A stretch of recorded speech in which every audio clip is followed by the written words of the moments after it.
बीड जिल्ह्यामधील गुन्हेगारी स्थितीवरती शरद पवार यांनी चिंता व्यक्त केली। काही लोकांनी सत्तेचा गैरवापर केला आणि त्यामुळे बीडमधली स्थिती बिघडली असा आरोप पवारांनी केलाय।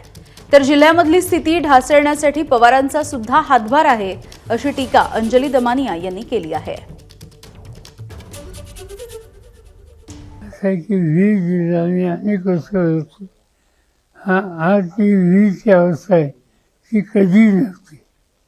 बीड शांत संयमी सगळ्या घटकांना घेऊन जाणारा असा जिल्हा असा माझा अनेक वर्षाचा अनुभव आहे। दुर्दैवाने काही लोकांनी सत्तेचा गैरवापर करण्याची भूमिका घेतली आणि त्याचे दुष्परिणाम गेले काही महिने आज बीडमध्ये आपल्याला दिसत आहेत।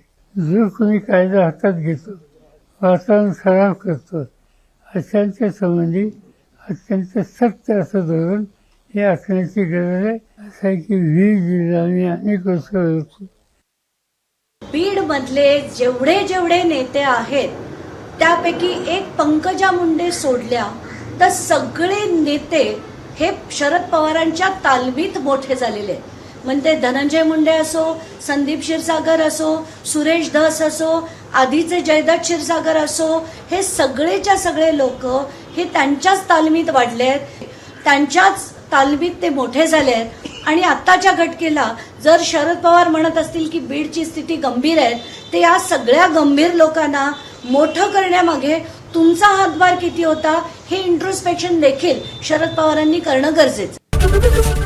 एबीपी माझा, उघडा डोळे बघा नीट।